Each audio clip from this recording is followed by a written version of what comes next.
Hello, everybody. Welcome back to Why Does It Feel So Wrong to Be Human at Work? We're having another short, maybe, but honest conversation about the human side of work. I'm Pinaki Kathiari, and joining me is Griley. Yeah. Hi, everybody. And I love how Pinaki, you're just saying we're going to keep this short. And we're such failures at keeping our podcast episodes short. We really get into it. So Every failure is one step towards success. exactly. And so, hello, Chris. And we also have our executive producer, Bree. Hi, everyone. And today we're going to talk about mental health at work. We are in May and it is Mental Health Awareness Month. And joining us today is Ellen Griley, founder and head brain in charge at Equilibrious Communications and creator of Internal Comms. That's CALMS. Ellen just published her report, Shifting Ground, Internal Communications in an Age of Polycrisis, which we're going to dig into in this episode. But Ellen, thank you so much for joining us today. It's been a wild ride, so we appreciate you being here today. It's Yeah, my I'm pleasure. so excited to have you as well. Yeah. Sorry. Sorry. So, but you can keep that part in. Because Pinaki said, Ellen, we're so pleased to have you. And I don't know why I thought when you said, Ellen, we're pleased to have you, that was my cue to start chatting. Great, thank you. You are the new Ellen for today. Exactly. Well, this is what I get. But no, Ellen, thank you so much for joining us today. Thank you. I'm so So, happy to be here. absolutely. For a little background, Bria and I actually had the pleasure of meeting you at ALI's Employee Experience Conference back in March. And we really haven't stopped talking about you. And actually, I've just been seeing you and your work everywhere there. So just to kick it off, mental health awareness is about awareness of your own mental health. And when we met at that conference, you started talking about neuroscience, which I am a dear fan of. And you talked about our amygdala and the prefrontal cortex. And I think as a way to kind of set this stage, I'd love for you to explain this to folks because I think it's a good way for people to just not only understand their own mental health at a given time, but potentially other people's mental health at a given time. Yeah, absolutely. The easiest way to think about this is the approach that I advocate for works in a variety of scenarios for the same reason. So, officially, it's a trauma informed approach. And that's important because about 70% of the United States population has experienced at least one traumatic event in their life. And when you experience trauma, it's not about what happens to you, it's about what happens in your body as a result of it and what happens to the way that your brain works. And the really interesting thing, though, is that that same effect can happen because of chronic stress as well. And so when we talk about our friends, the amygdala, not always our friend, but our friends, the amygdala and the prefrontal cortex, which I talk about a lot in my work, it's really about that threat detector, that amygdala kind of firing at all times. And what happens is that prefrontal cortex, which is important for long-term thinking, nuance, complexity, it ends up not being able to be as effective. And so my work really focuses on the ways that can help people feel safe and can help people feel trust and keep their nervous systems regulated in a variety of situations. And big disclaimer up front, I am not a neuroscientist. So this is the result of my work in a trauma-informed leadership program where I studied a decent amount of how the body and brain work in terms of threat detection and stress response. So, Ellen, I'm so curious. So, I'm going to be honest with you. Mental health is it's my favorite thing. I love that these kinds of conversations are happening. I love that we're really thinking more intentionally about what it means to the employee experience. I think for a long time been talking about mental Mhm. health as a human experience, but I think Pinaki, you and I, we've talked a lot about the workplace experience, and it's a very unique, sometimes bizarre ecosystem that breeds really different kinds of behaviors with people that you wouldn't necessarily see this version of them outside of the office or on weekends. So Mhm. Ellen, I'm just so curious about, a little bit about your background and I just even love the concept of internal comms. And when we say comms, we're talking CALMS, calm. See what Ellen did there? And I'd love to know about your background and more about your framework. What inspired you to create internal comms? Yes. So the quick and easy answer is that from the moment I stepped into corporate out of a career that I'd had in journalism, I felt like I was in a bizarro world. I could not understand the rules. I couldn't understand why all of a sudden I had to adopt this persona that was not at all like who you would encounter outside of the walls of work. And that notion really stuck with me. That notion of, before we had severance, the innie and the outie. And Mhm. so I've done a couple of grad school programs thinking about it because I'm a big nerd. And so the first time I went to grad school, I studied how to reconcile this bifurcated self, this inside versus outside self through storytelling and to help employees feel connected to the company and importantly, help them feel connected to the strategy. So, how can we use storytelling as a device to really help people see their work in a company's strategy? And I even wrote a capstone project called See SWAT Run. So it was all about helping the MBA managers communicate with employees and see themselves in the strategy. That work deepened as I got older because work, again, the more roles I took on, the different doors I walked through, I always carried this notion of, gosh, this still feels so strange. Why does it feel so strange? And through a series of events in my life, I found the words for trauma informed work. I encountered it through yoga, which we can talk about if that's at all interest. Oh, But yeah. like some of the language that I was hearing in my yoga classes started to sound really like what I'd been searching for in terms of my practice as an employee communications professional. And this notion of meeting people where they are, and this notion of giving people options and allowing them to really, see for themselves how to move through a class. I thought, God, that's so profoundly kind.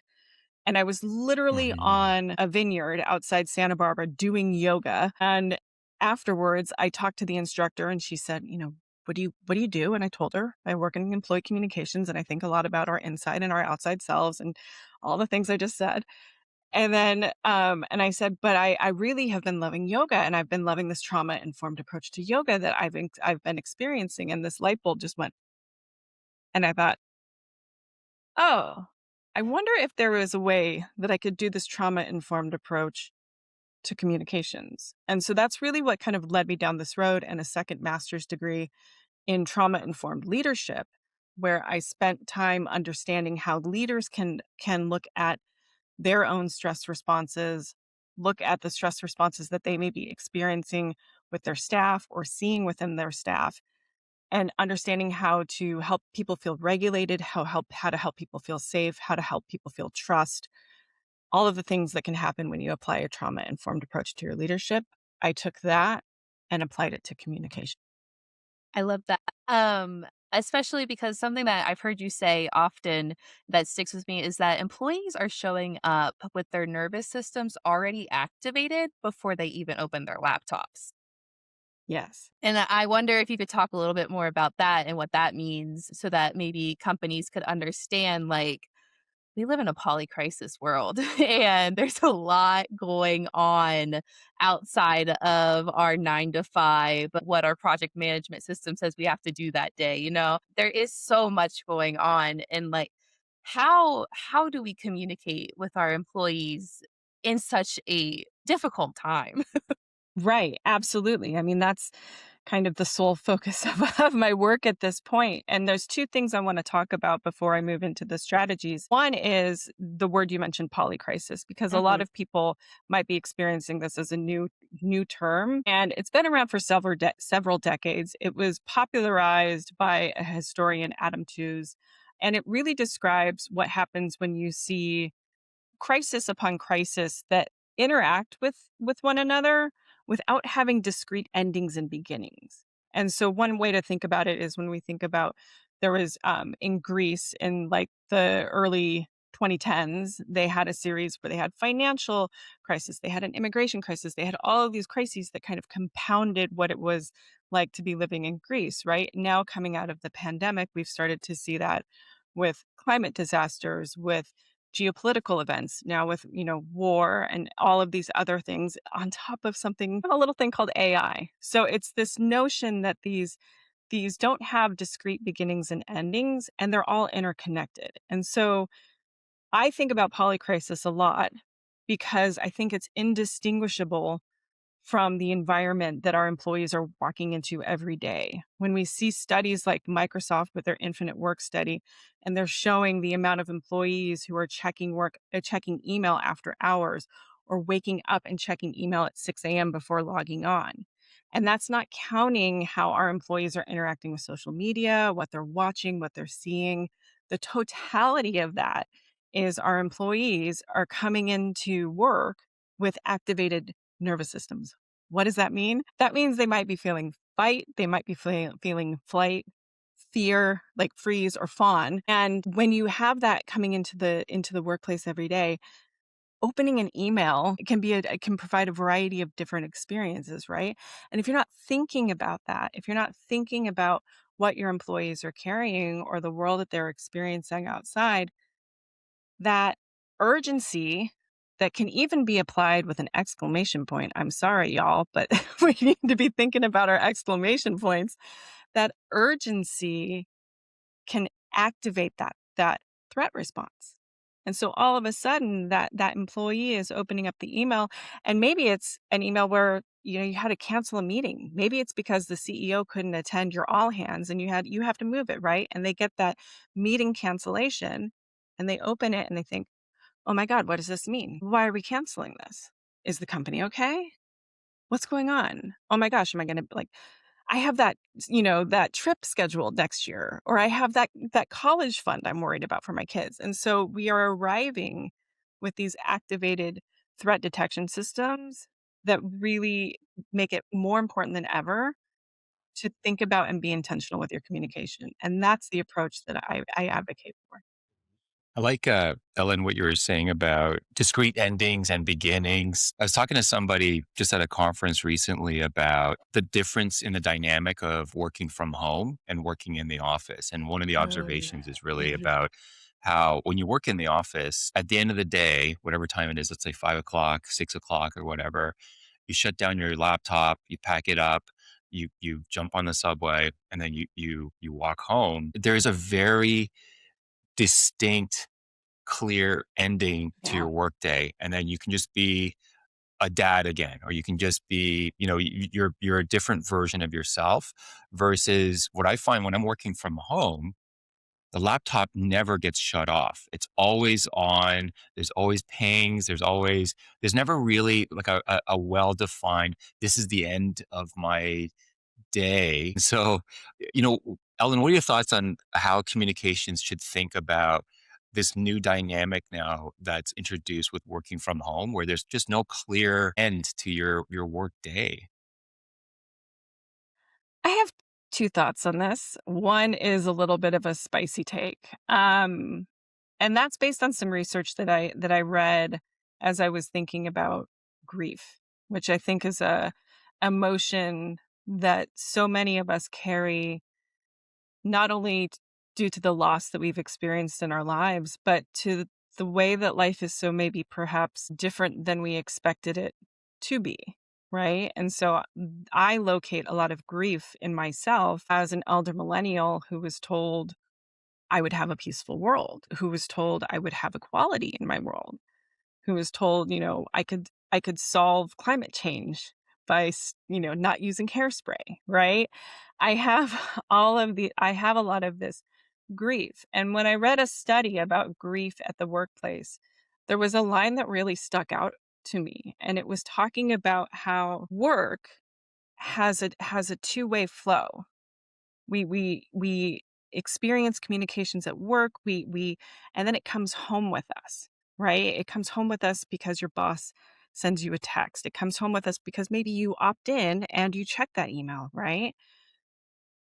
But you can't always take that back. you can't always bring your emotion back into the workplace. You may not always be able to bring, if you're feeling heavy, if you're feeling a sense of, something being off, or maybe you are just experiencing grief due to loss.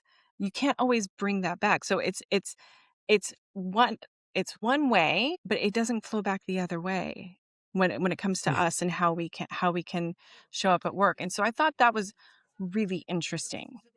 I think the ways that you establish boundaries between your work and your home life, it can't be this individual onus. It can't be this, you're responsible for setting your boundaries. You need to manage, we get told that so often, right? As part of, overall wellness approaches in education. Make sure you have good boundaries. But that's wonderful to think about. And boundaries are super healthy and they're super important. But if you don't have a system and a community of commitments that are inside your organization and norms that kind of give you an overall sense of, hey, how do we really want to be doing this? What's the expectation Mhm. for me?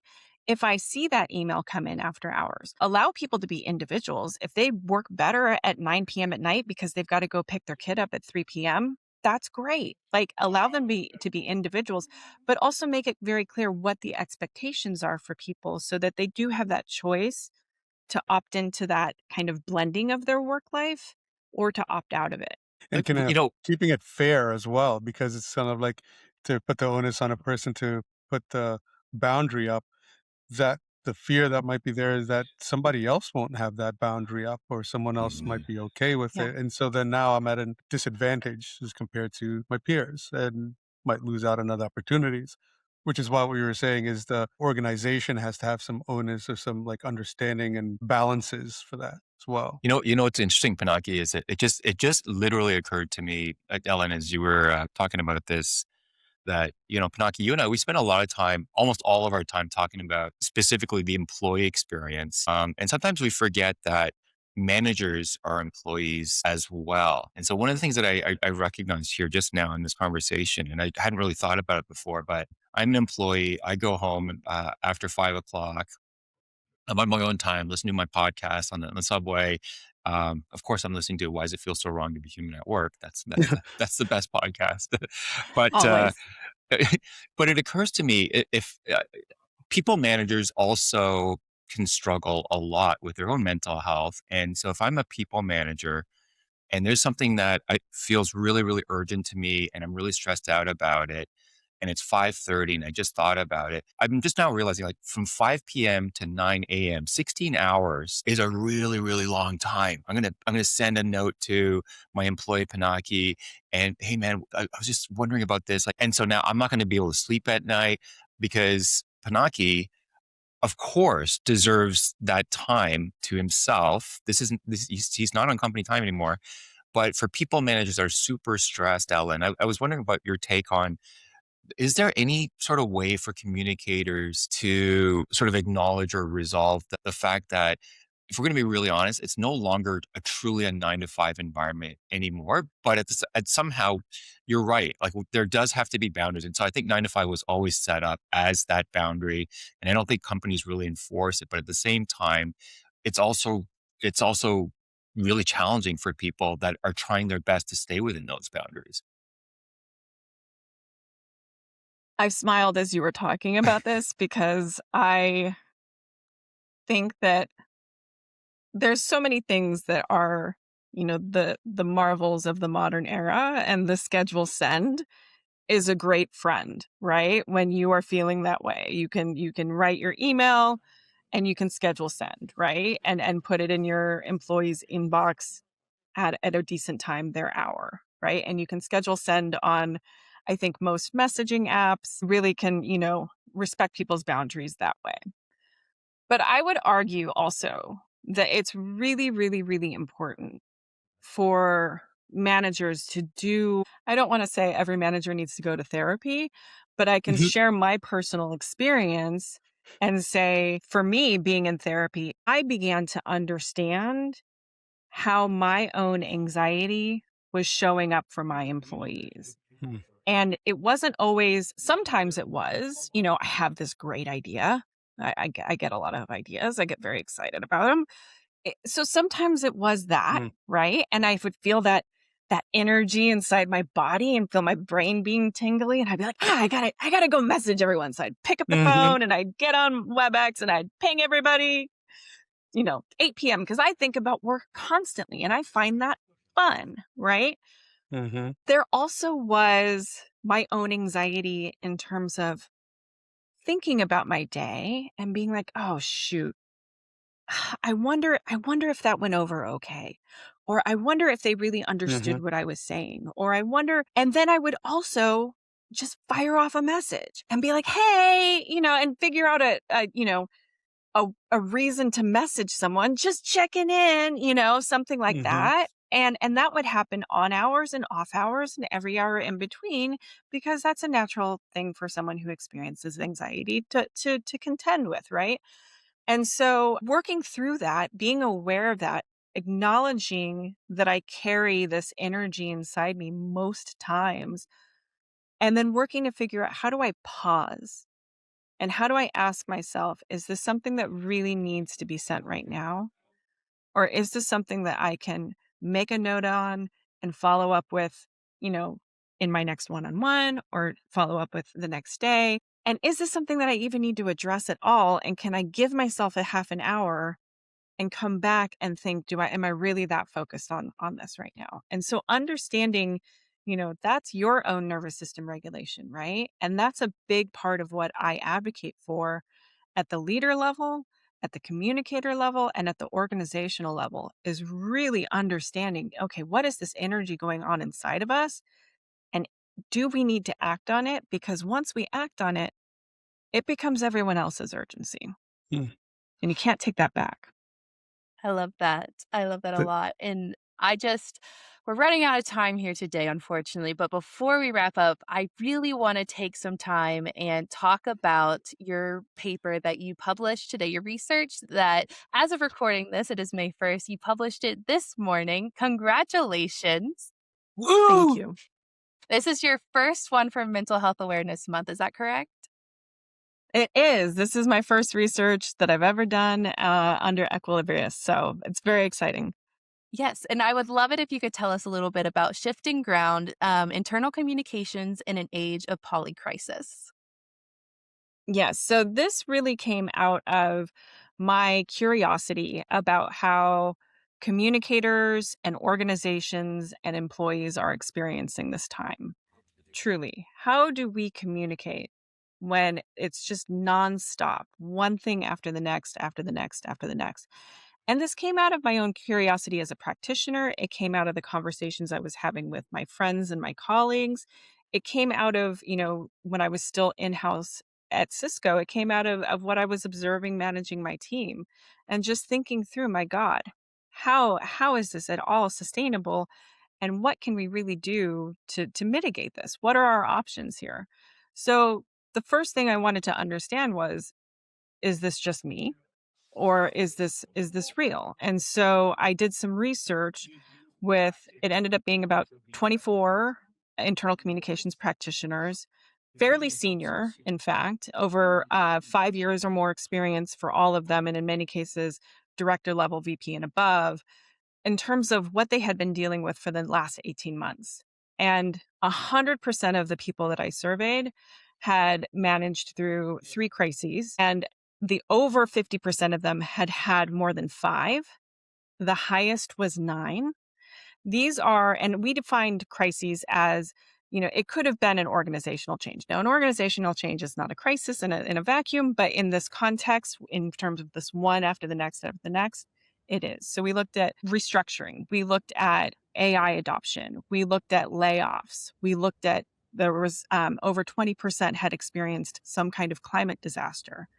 And we looked at all of these things to just say, how are people experiencing this? And what the data showed was that our communicators are overwhelmingly burning out doing this. And they're burning out because of the pressure to communicate this change after change after change. But it's not just the mental health toll of that. What was more taxing for the communicators was really a lot of the work behind the scenes. It was the urgency behind communications. It was the constriction that we sometimes feel when organizations want to mitigate risk and want to use just very high level language or hold back from saying anything at all and acknowledging what's going on at all. That was really taking a toll. And then I said, so we got through that. I did 8 follow-up deep dive interviews. And then I said, okay, but maybe this is a small sample size. So let's take a look at what else is going on. And so I pulled a bunch of recent surveys. I pulled Gallagher, I pulled Deloitte, I pulled Edelman, I pulled some individual vendor surveys that had been done on wellness. And what you found when you looked around all of that was that the data held true, and that this really is something that is starting to impact our employees substantially, this notion of polycrisis. What I found was fascinating was that you're starting to see things in Google Trends, like people are searching for burnout from life. Burnout from life. They're searching for, cortisol. They're learning how to manage their own nervous systems, right? They're seeing all of these things. And we really need to be aware of this and understand this so that we can figure out how to mitigate it and move through it and continue to move through it, because I don't think it's going anywhere anytime soon. And my framework that I introduce in the report helps that. Yes. Your framework, STEADY, correct? Yes.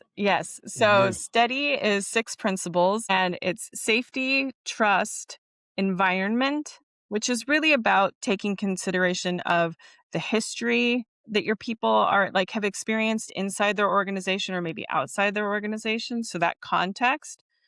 So environment. And then we have agency, which is about, how can you give people choice or give them some kind of meaningful action to take in response to what you're communicating to them.